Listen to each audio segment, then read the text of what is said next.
Bonjour Pierre Tapie. Bonjour Thibault Lioran. Vous êtes fondateur de Paxter et président d'honneur de la conférence des grandes écoles. Je vous reçois aujourd'hui pour faire un petit exercice particulier. On va faire un benchmarking mondial sur les différentes manières d'appréhender l'enseignement en management. Alors je vous propose de commencer, si vous le voulez bien, par les États-Unis, qui restent le modèle mondialement reconnu. Quelles sont les spécificités du modèle américain?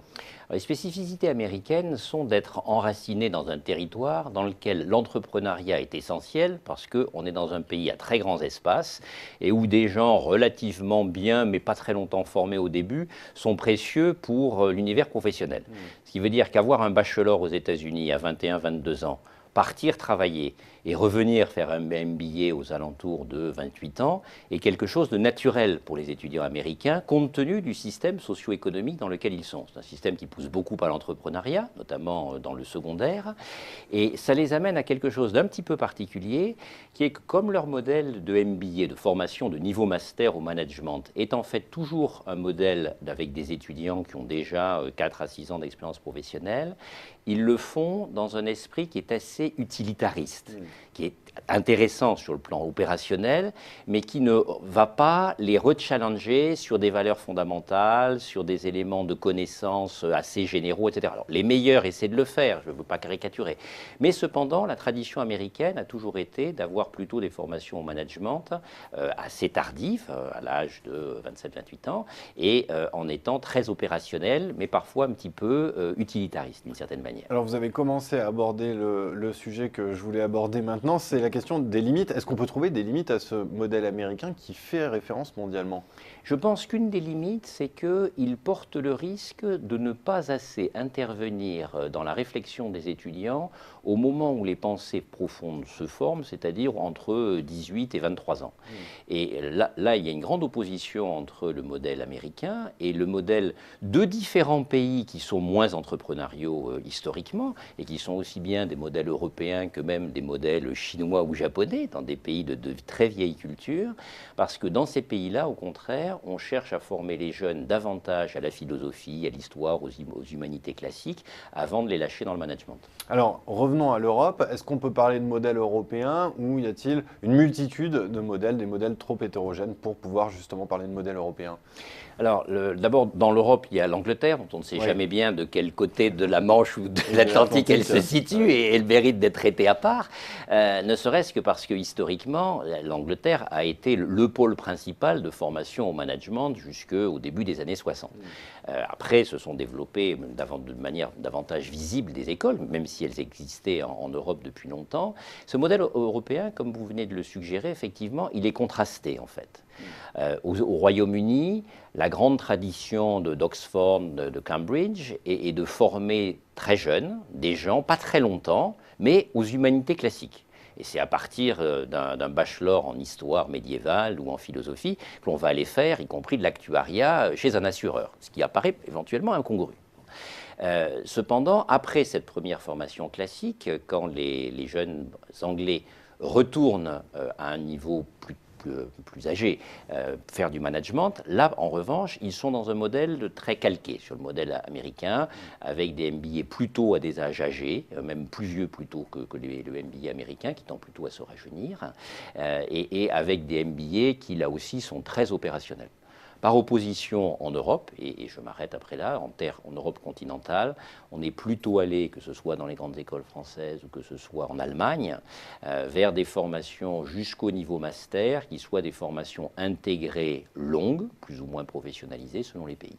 Et Pierre Tapie, quels sont les modèles dans les nouvelles puissances économiques, des nouvelles puissances économiques comme la Chine ou l'Inde, qui commencent à faire concurrence dans leur système de formation aux pays qui forment traditionnellement au management, comme on l'a évoqué, les États-Unis, l'Angleterre, la France et l'Europe?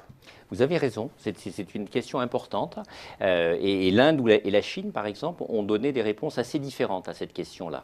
En Inde, au milieu des années 60, ont été créés les Indian Institute of Management, qui s'inspirent pas mal de nos grandes écoles, en fait, et qui, après une première formation faite ailleurs au niveau bachelor, accueillent des jeunes qui ont simplement entre 0 et 2 années d'expérience professionnelle pour les former en 2 ans, de manière complète, au management.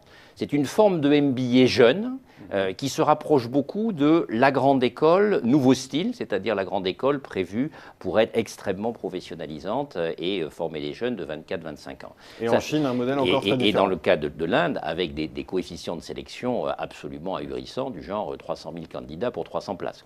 C'est vraiment très spectaculaire, vu les bassins démographiques indiens. Alors en Chine, on est dans un modèle très, très multiforme, qui s'appuie à la fois sur l'histoire de l'université chinoise, qui remonte au XIIIe siècle, qui est très très ancienne. L'université de Baïda, par exemple, qui est la grande université de Pékin, a créé une business school il y a à peu près une quarantaine d'années, et qui s'enracine en partie dans des traditions philosophiques et des traditions d'économie générale.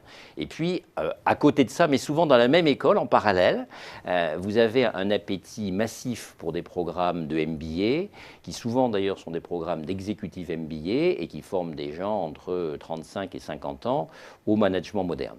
Et la Chine fait cohabiter, à sa manière tout à fait extraordinaire, fait cohabiter un petit peu ces deux systèmes. Et les business schools chinoises aujourd'hui sont des objets universitaires très intéressants à cause de ces tensions entre d'un côté des éléments où ils veulent un petit peu aller comme les autres à l'international, mais de l'autre une grande ambition de rester enracinés dans les valeurs chinoises.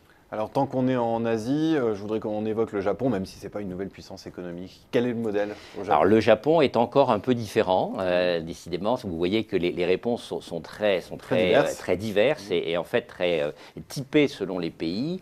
Au Japon, il était de tradition d'avoir des jeunes hyper sélectionnés à la fin du lycée pour qu'ils rentrent dans les grandes universités que sont Todai, Kodai, Keio, etc. Et à partir de là, d'avoir des bachelors dans lequel les étudiants japonais d'ailleurs ne travaillent pas toujours avec beaucoup d'intensité, à part tout à fait à la dernière année. Et ceci n'était pas grave parce que c'est l'entreprise en fait qui formait les jeunes avec des entreprises chez qui ils restaient presque en général pour leur vie. Ouais. Tout à fait. Le modèle depuis 5 à 8 ans a commencé à changer d'abord pour des raisons de marché du travail, parce que l'emploi à vie est quelque chose de fragilisé, et parce que les Japonais, les entreprises japonaises ont commencé à sentir quel était l'intérêt d'avoir des jeunes formés plus longtemps pour qu'ils remettent davantage en question l'ordre établi dans les entreprises.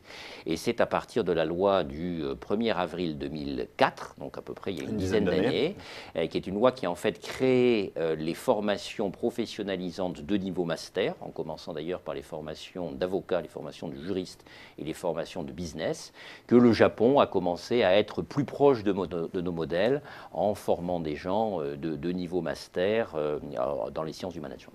Est-ce que si on se place, si on prend un peu de hauteur, si on regarde de manière plus générale, on peut dire qu'avec l'essor de la mondialisation, on a assisté à une convergence des modèles? Visiblement non, puisqu'ils restent très divers, d'après ce que vous nous dites, Pierre Tapie. Alors, on a assisté à un double mouvement de convergence et de maintien des divergences. Je m'explique. Il y a des facteurs qui poussent à la convergence et d'autres, au contraire, qui entretiennent cette divergence. Le facteur qui pousse sans doute le plus à la convergence, historiquement, ça a été d'abord l'attirance pour le modèle américain. Ça, c'était dans le début des années 80, disons, parce que chacun voulait avoir un MBA, et un MBA, ça se faisait d'une certaine manière.